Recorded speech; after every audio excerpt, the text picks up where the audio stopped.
Hello, welcome back to the SAS Certified Specialist Prep Guide Base Programming for SAS 9.4. In this video, we will discuss Chapter 3, I think.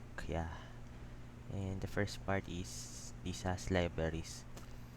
So yeah, let's get started. SAS Library is a collection of one or more SAS files, including SAS datasets that are referenced and stored as a unit. So, in a directory-based operating environment, a SAS library is a group of SAS files that are stored in the same directory. So, essentially, a library is like a folder with all uh, its contents that are recognized by SAS. So, let's say you have a directory and we have those SAS datasets in there that comprises a library. Then in ZOS, SAS library is a group of SAS files that are stored in an operating environment file. So I am not familiar with ZOS, so I really cannot tell what, or I can't really explain that much. But yeah, so in the examination, I think you will still use Windows. So I leave that to the viewer to check if you are executing on ZOS. So, assigning librefs, often the first step in setting up your SAS session is to define the libraries. So, this means, for example, you'll create a new dataset from an existing one, or you need to create a permanent dataset. You need to assign the library, so that when you create a dataset, it gets written to that specific library. And even if you end your session, the dataset you had created is still present in that library. So remember, a library is a directory where we had SAS files present. So to reference a permanent SAS library, so assign a name or libref to the SAS library in which the file is stored, and use the libref as the first part of the two-level name. So yeah, so if we will, for example, create a dataset from cert.admit dataset. So the first part of the two-level name refers to the libref or the library reference, and the second part of the two-level name is the dataset itself. So in the cert library, remember this is a directory with a collection of SAS files. Inside these folders, when you open SAS, it will recognize all SAS related files. So for example, we had this admit, we have this clean EIS, etc. etc. Yeah, so a logical name can be assigned to a SAS library using the live name statement. You can include the live name statement with any SAS program so that the SAS library is assigned each time the progress is submitted. Using the user interface, you can set up live name statements to be automatically assigned when SAS starts. So essentially, here's the syntax. So live name is the keyword statement, libref. Then you can also specify the engine and the SAS Data Library. So let's go into this one by one. So libref should be 1 to 8 characters long, begins with a letter or underscore, and contains only letters, numbers, or underscore. So yeah, we had rules when declaring the libref. So here's the list of rules. So you cannot create invalid live names that does not follow this rule, otherwise you'll get an error. Engine is the name of the library engine that is supported in your operating environment. So if you do not specify the engine name, it gets defaulted to V9 engine, but you can also specify under engine. So I think we will discuss this sometime later in this chapter. So a quick uh, explanation on that is we had different kinds of engines that helps SAS assign the live name. So we can assign DBMS, for example, or other products like, for example, Excel, and reference the sheets inside that. So yeah. And SAS Data Library is the name of a SAS library in which SAS data files are stored. Specification of the physical name of the library differs by operating environment. So SAS Data Libraries, so this is the qualified path of the directory where the SAS files are stored. So um, the difference, the difference between operating environments, for example, in Linux, we use, I think, the slash, backslash, or forward slash rather. And in Windows, when we reference the path, we use this slash, and in the other, it use this slash. So yeah, the live name statement below assigns the librefs to the SAS library. See user student one. So here you can see the Windows. In Windows, we use this slash, and yeah, here's the live name, the libref, and he did not specify the engine, so it will be defaulted to V9 engine. And then yeah, so here's the full qualified path. So let's try that in the SAS Studio instead. Let me create a new program. So you press F4, and then we'll try to point to the SAS base folder. So what I did was right click properties to get the path of this directory in the SAS Studio. So live name cert cert, and then I put the path here, and when I execute this, when we check the library, here, sorry, library, yeah, I see the cert here is declared with all the datasets. So when we try to open one dataset, yeah, so here's the two-level name reference cert that admit. Yeah, okay. So yeah, in Windows, here's the example. Again, the physical path differs in the delimiter of the operating system. Here we use the forward slash, I think, and this is the backslash. Or I think I mixed that up, but yeah, you get the point. Then for ZOS, here's the format. So we can use multiple live name statements to assign as many librefs as needed. Yeah, so what that means is you can have multiple live name statements pointing to multiple different folders, or you can also assign the same uh, libref to a same path to a different libref. So when we try to execute this stuff, yeah, here it will specify that the live name was successfully assigned for both, and it will just have a note that there's also a libref already assigned with the same physical library. But yeah, it works. So you can either use cert.admit, for example, or asd.admit when you reference the SAS file. Yeah. So verifying libref. So after assigning a libref, it is good idea to check the log to verify that the library has been assigned successfully. So yeah, here we check that the log was in the log that the libref was successfully assigned. And for example, we did not follow the standard naming convention. So for example, we didn't start with letter or underscore. When we execute this one, it will post an error. Yeah, see?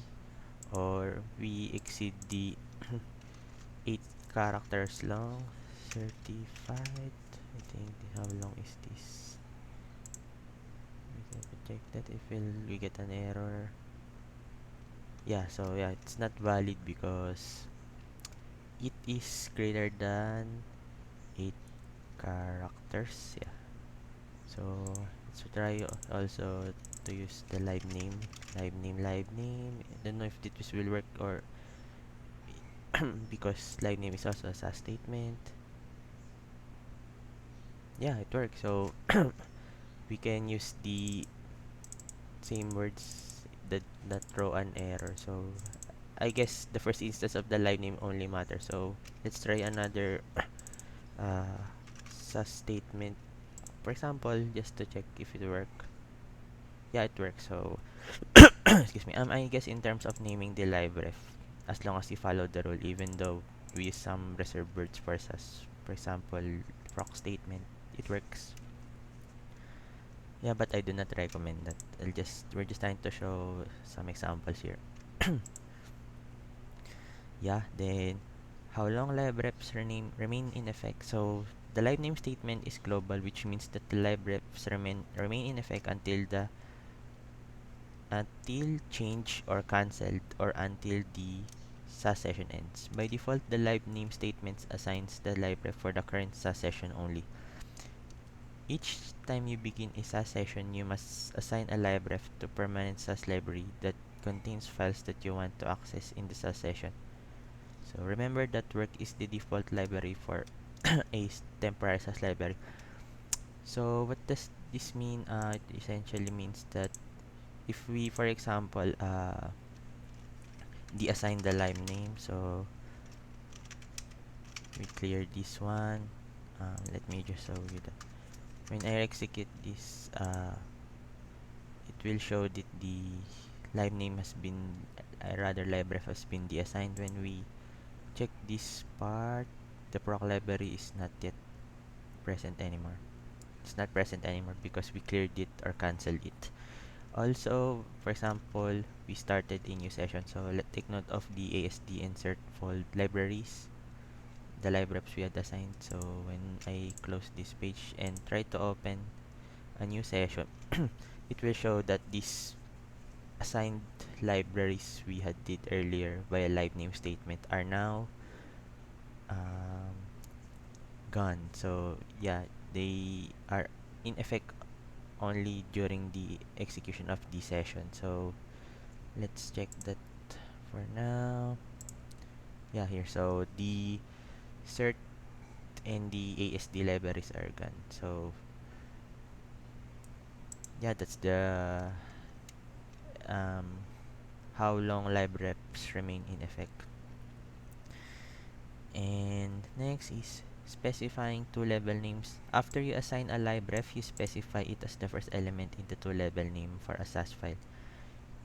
So here's what it tries to say, that when we need to reference a data set that is permanently in a SAS library, so we use the two-level name for it. Remember in our previous episodes of our videos, when we specify two-level names, it means that the admit dataset in here, for example, is permanently written in the uh, disk of the computer, and when we specify one level name or work, it gets written also in the this memory but gets deleted at the end of the SAS session. So let's try that one more time. For example,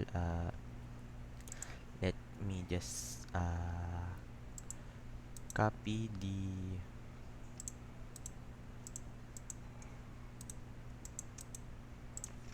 path again for this one. So again, we use the live name statement,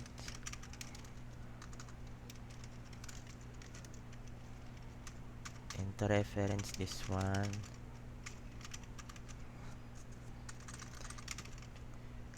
cert that admit, and when we execute this, yeah, we print the contents of cert that admit dataset. Okay. Um, so for one level reference, we use work. Again, let me just show that you can use work, but it does not exist. So, and we can also use this format. admit to reference datasets that are in work library. Yeah, and next is referencing third-party data.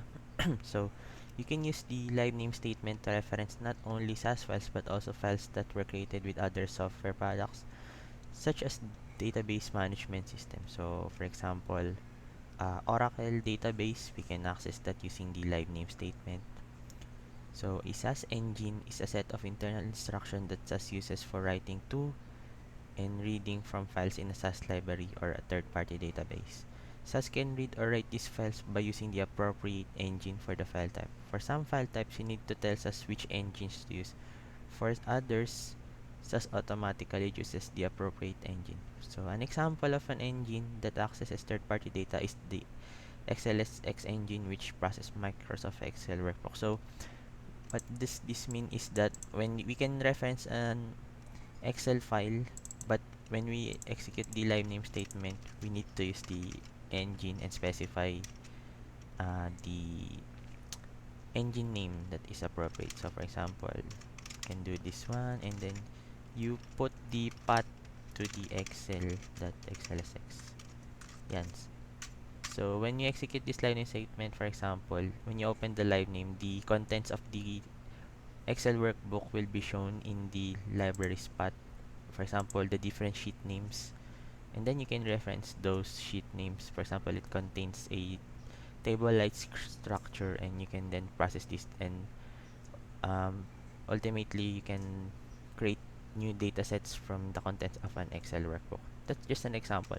You can also use Oracle, for example, to access uh, DBMS. Yeah, so for example, it's much more efficient to do database queries on Oracle side. So you pass through the query to the Oracle, but first to do that you need to assign the Oracle uh, library using the live name statement. So that's for the more advanced part, but essentially that's how it works. Or you can also uh, perform data step or proc statements when you had already assigned the libraries from Oracle. So SAS can also do the processing on its end. Yeah. And lastly, accessing stored data. So if your site licenses SAS access software, you can use the live name statement to access data that is stored in a database management system file. The type of data you can access depends on your operating environment on in which SAS access products you have licensed. For more information, yeah, see the documentation. But essentially, what this means is that you need to have a license for SAS access so that you can uh, access the libraries for DBMS. So if that is not part of your license, unfortunately, you cannot access the Oracle part, for example, the DBMS, when you specify the live name statement, because it will throw an error that uh, the engine is not, it's not available. So it should be part of your license when you installed SAS initially, so that when you define the live name statement, for example, you can uh, assign the live name in your code. So I think to check that, we can use this command, but I don't know if this will work here.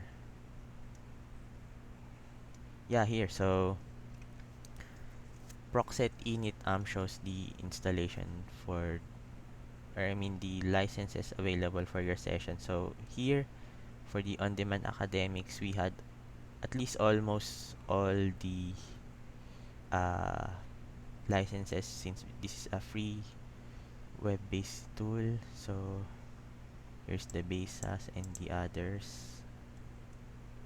So here's the SAS access. Yeah, to the Postgres. Yeah, so depending on your site or your installation, or depending on your need, this will vary. But yeah, it will help you check and show what products you had installed on your site. Yeah, so I guess that's it for this episode.